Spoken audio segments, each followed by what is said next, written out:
The opening to chapter 4 here is kind of a surprise. Beware of yes and master no. Right. At some point in their development, all negotiators have to come to grips with no. When you come to realize the real psychological dynamic behind it, you'll love the word.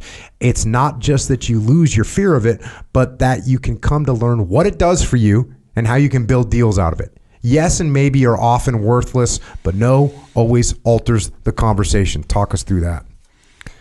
Yeah, I think I first came across this idea. Jim Camp wrote a book in 2002 called Start With No. And I remember seeing that on a bookshelf and like doing a double take on like, well, start with no. Well, I thought we were supposed to get the yes. Like yes was a magic word. And he had discovered inadvertently that if you just told people it was okay to say no, that they were more likely to agree. He's right up front, he called it the right to veto, and he'd say, you know, I just want you to know before we get into this, you can say no at any time. You say no to me any time, and I'll go away. And he made more deals. So accidentally, one of my hostage negotiators in Pittsburgh tells me, she says, because I'm making everybody read this book. Did I do this? Now, she was going to be removed from the negotiation team in Pittsburgh, because her boss was jealous of how much the police department loved her. So she finds out she's going to get removed, which is going to hurt the office's relationship with the police department. But this guy doesn't care because he's jealous.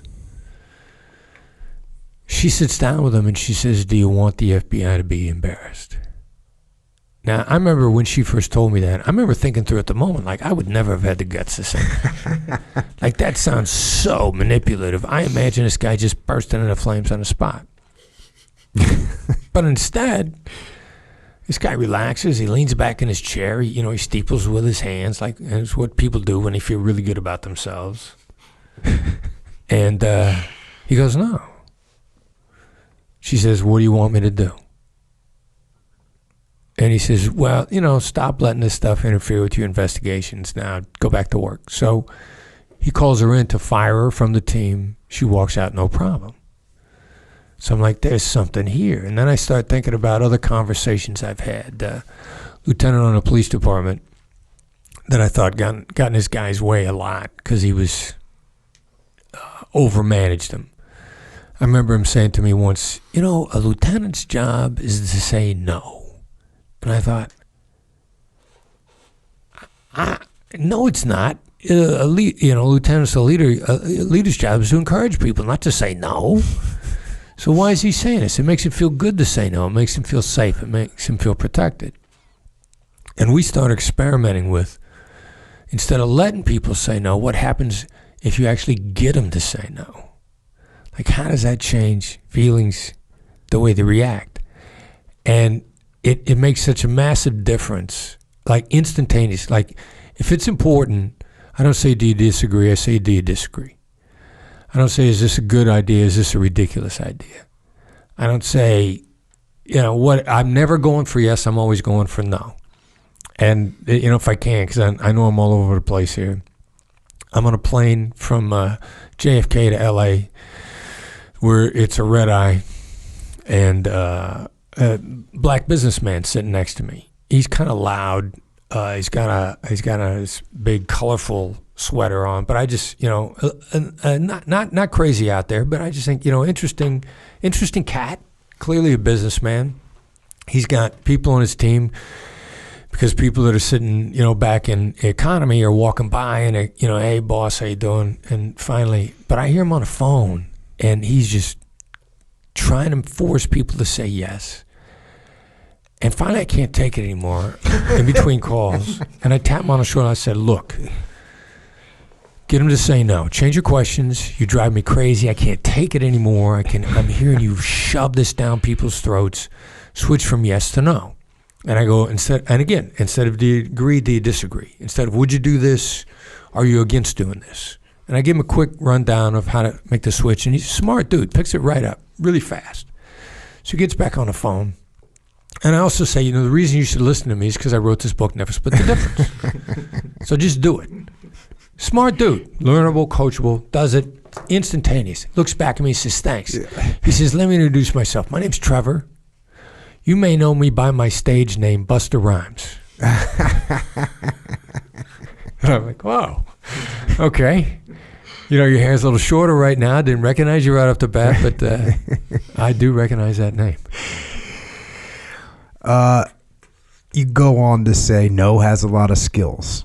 No allows real issues to be brought forth. No protects people from making and lets them correct ineffective decisions. No slows things down so people can freely embrace their decisions and their agreements they enter into. No helps people feel safe, secure, emotionally comfortable, and in control of all their decisions. No moves everyone's efforts forward. And there's a thing that you point out here which is important, because you say using this chapter's tools in daily life is difficult for many people because they go directly against one of society's biggest social dictums, that is, be nice, right? Especially because in the book you're like, hey, smile, be pleasant, and you know, getting people to say no is one of those things. You say we've instrumentalized niceness in a way as a way of greasing the social wheels, yet it's often a ruse. We're polite and we don't disagree to get through daily existence with the least degree of friction. But by turning niceness into a lubricant, we've leached it of meaning. A smile and a nod might signify get me out of here as much as it means nice to meet you. That's death for a good negotiator who gains their power by understanding their counterpart's situation and extracting information about their counterpart's desires and needs. Extracting that information means getting the other party to feel safe and in control. And while it may sound contradictory, the way to get there is by getting the other party to disagree, to draw their own boundaries, to define their desires as a function of what they do not want. In other words, getting them to say no. Yeah, it's nuts. it's of the you know, the different skills are counterintuitive to their own degree. Like, the extremely strong degree that getting somebody to say yes makes them uncomfortable, concerned, worried about what kind of traps they're walking into, where's the hook, what have I forgotten. Complete different 180-degree turn on getting them to say no. Like the comfort level from saying no, and then the ability to think things through immediately. Like if I were to say to you, disagree, do you disagree? You go, no, I don't disagree, but here are the following problems. And you'd lay them right out, 1, 2, 3, 4, 5, right off the top of your head. Have no problem. If I'd have said, do you agree? And you'd have wanted to say, yes, I agree, but here are the following problems.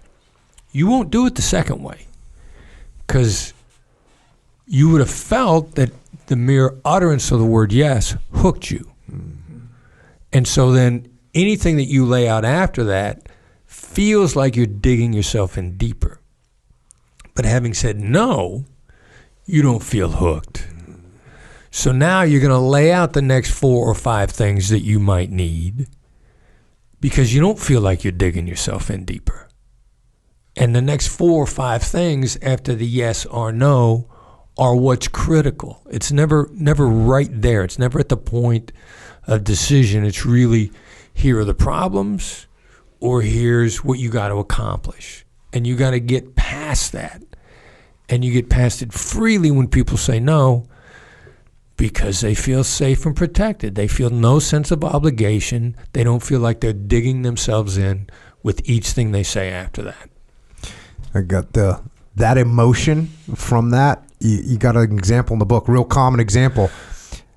The two examples is now a bad time to talk. Right. Versus, do you have a few minutes to talk? Right. Like when someone calls you up on the phone and says, hey, do you have a few minutes to talk right now? I want to say no, but I also kind of feel like when I say yes, like, what do we get? But when someone says, hey, is it a bad time to talk right now? I'm like, no, it's not a bad time. I'm like, okay with it. It's just one of those things.